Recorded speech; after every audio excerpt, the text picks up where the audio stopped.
Congressman Issa for his 10 minutes. Thank you, Mr. Chairman. And, Mr. Chairman, at this time I'd like to ask unanimous consent that all opening statements by all members be allowed to be inserted in the record. Without objection. Mr. Chairman, I'd also ask unanimous consent that the minority background memo, as well as documents referred to in it, be included in the hearing record. Without objection.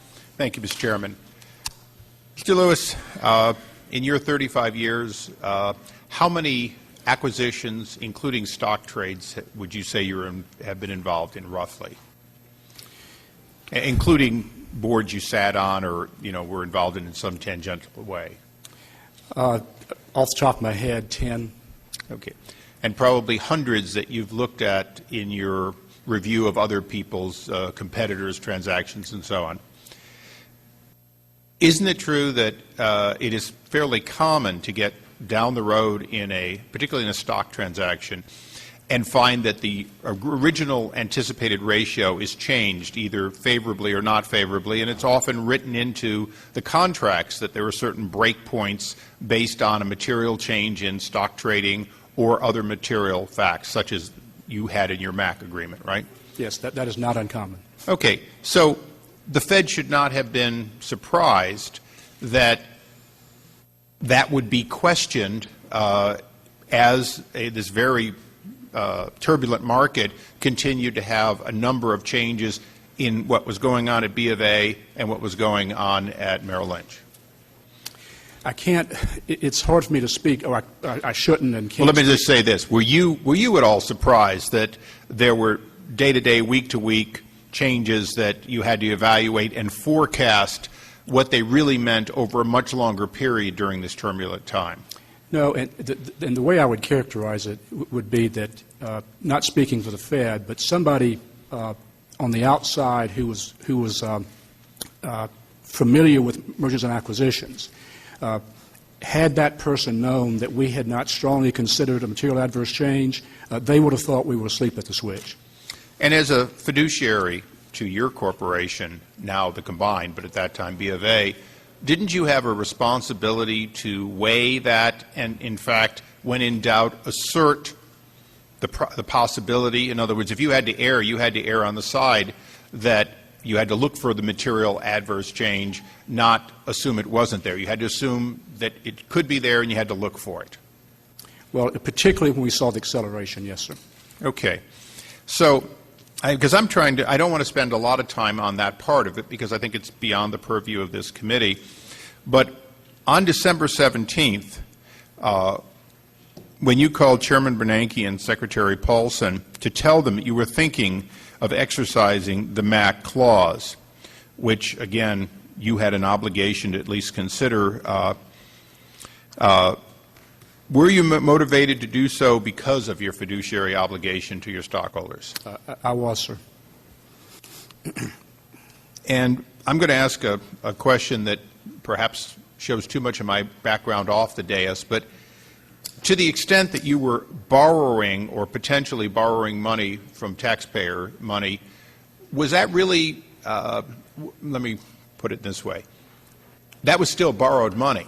It wasn't a gift. You were not trying to renegotiate a gift from the government or even the amount of money coming from them.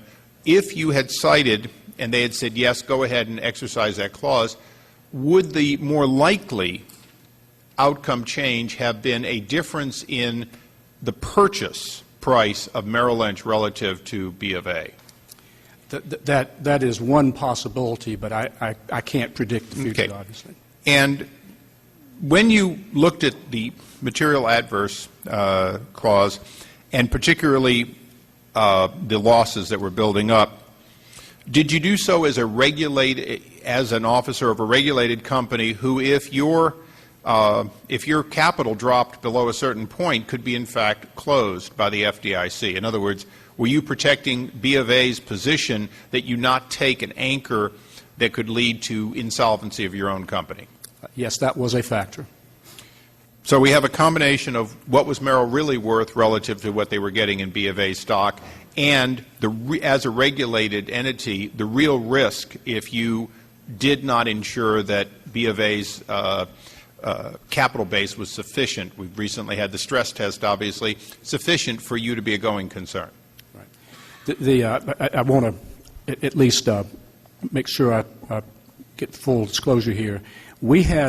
If we had done this deal, at least our Tier 1 ratio, which is the one that the regulators look at the most, would have still been over well capitalized, but it would have been well under our internal objective and would have been a relatively low ratio in this environment. Okay, so today's hearing, at least from this member's standpoint, is really about whether or not the government asserted either strong influence that would be outside the ordinary influence one would expect from a neutral party, and whether or not you felt that there was an implied threat either to yourself, your board, or your company in any of the verbal or written correspondence you had with government officials, including Bernanke and Paulson. Well, there was the strong advice that I just mentioned. I do want to put it. I realize that you don't want to characterize it as a threat or any one word, right. But did you feel that you were being pressured to go through with the deal at least as strongly as that salesman trying to sell you the car and get you the clothes, or the insurance salesman? You know the pressure I'm talking about. Were they advocating strongly and using both positive and negative forces to do so in those conversations? Yes, sir, but I think it was in the context of them thinking that was in the best interest of Bank of America and the financial system. I'm going to call you to task a little bit. You said the best interest of Bank of America and the financial system. I'm not going to quibble over their motives on the financial system. But why do you say Bank of America? Did you believe that they really believed this was a good deal for Bank of America, even though you were seeing a change which would have affected your arm's length negotiation of a price? Well, their concern obviously was from the top, and that is for the financial system. But we are so intertwined with the financial system, I think they thought that by all of this happening and the uncertainty coming back into the financial system, that in fact that would hurt the system and us. Okay, so when you say and Bank of America, you really mean the financial system, and as a member of the financial system, you would be affected? Yes. But if they went and sold it to somebody else, or lowered the price and packaged it up, or if Merrill Lynch had gone through a bankruptcy and been offered to you free and clear, all of those alternatives, strictly relative to Bank of America, would have been either better or at least no worse. Yes, I can't speak to that, but those would be options. But I can't speak to whether it would be better or worse. Okay, my last question, and I'm going to yield to one of the other members.